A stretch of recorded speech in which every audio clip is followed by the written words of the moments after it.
artist mun nuksibiba dama amalai ko dama amalai cheng chagring amana kaino tawena hoi manipuri film yengdi kana haibase mase yeng bigan usine na yeng bigan phungdor ko apang bay amale isa gi yumda leiraga hoi ai meeting ne te haibi yaro natra na adum kumina sana kumboiro kumda boiro aina kumda basam ai yengde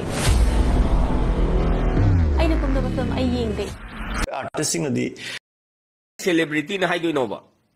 no si kamai celebrity na haidu no adun noi si di napun si jupo ki film kumba yaro ene tingga da bne film da su miyam sangtana koi noi bu nuksi ba aduga ngang thuk chak torok po wa da yamna na tai cha da ba miyam na nuksi roi do ba wahai wata sina ba adumaina ngang ga do bor ga di adumaina ngang ga do bu di ngang da bne phatro ngang da bne phata bra ba ai koi na hai je yam se na ka da manipur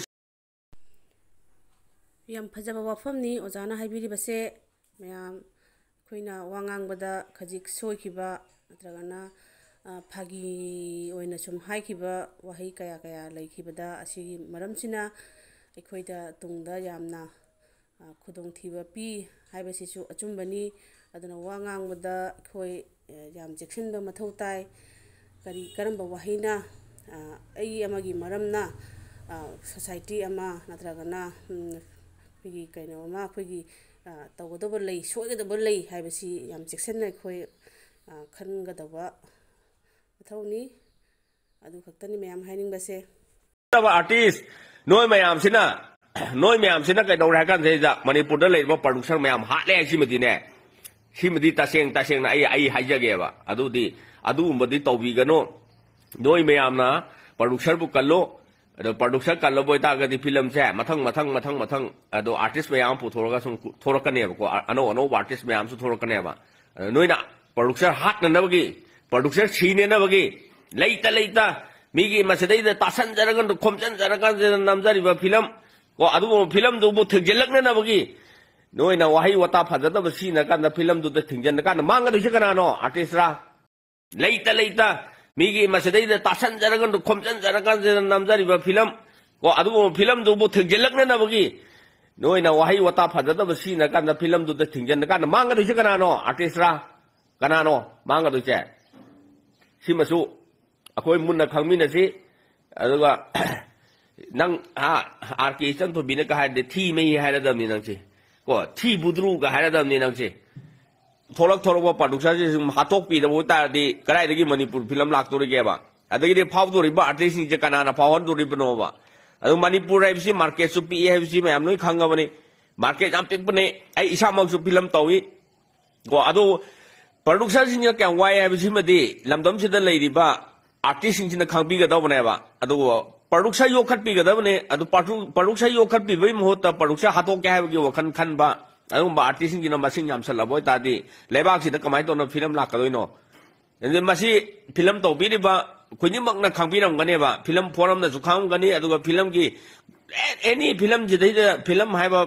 tawri ba khuni mun nam khang ne ba lamdam si da production hai se yo khat pi ga daw ne ba adu production di phaw ba yaw da ba ne ba power is artist never go adu artist moina asumba mi lebak miyam na ta bada nuai roi do ba wahi wata sina kan se de da mi gi asok sang na matam sang na namjarak ba 2000 dagi na me hari ba 2020 dagi na me hari ba sai mari sang na mi film se da hayeng thingjel lega kochel lega di lebak miyam se na tobi ga no adu di ko film thingjin ma tam dai da wa ga do se kana no producer du ne ba aduga artist sing je yamna wakhan ta de namai nami ipom magan dai da nang na yeng ba film nang na kum ba film na ta ba yeng de kai na adum ba wahi wata du di leibak miyam gi mamang na ngang ga da bu na te ne ko anu wahi wata du di ngang ga da bu nang da na te yam lai ri ba ko artist yam lai ri ba ngak chau thek ba adu ga dai moi hau gi ba gi pun si gi wari kau ba adu mi udaba adu noise bu kamana celebrity na haidu no ba noise kamai celebrity na haidu no adu noise di napun si ju gi film kumba yaro ene thingga da bne film da su miyam sangdana koi noi bu nuksi ba adu ga ngang thuk chak torok po wa da yamna na tai cha da ba miyamna nuksiroi do ba wahi wata sina ba adumaina ngang ga do bor ga di adumaina ngang ga do bo di ngang da nen phatro ngang da nen phata bra ba ai koi na hai che yam se na ka na manipur se da lei bi ri ba parja miyam amadi adegi di manipur se da lei ri ba film to ri ba film gi forum aduga film gi industry se da kum thari ba khong thangjel ba mipung khoi di mak na khangbi ga da bo se iram dam se da producer yam tange maram di kaino kana khoi ji market leite haujo jik namna ri ba film sing ji jo sen mang gadra natraga na sen hajan gadra haidana singna ba film nga ka ne mu mayam namna se adu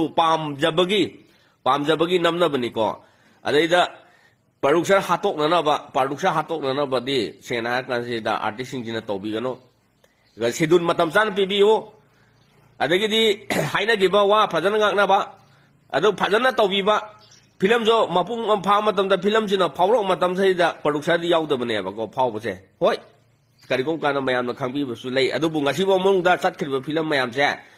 ngase artist di loina khangi praja miyam na adu producer director hai ba si di khara ma khai da na khangmani atai di khang da bane ba adu director bu usitta ba artist producer bu usitta ba artist noi mayam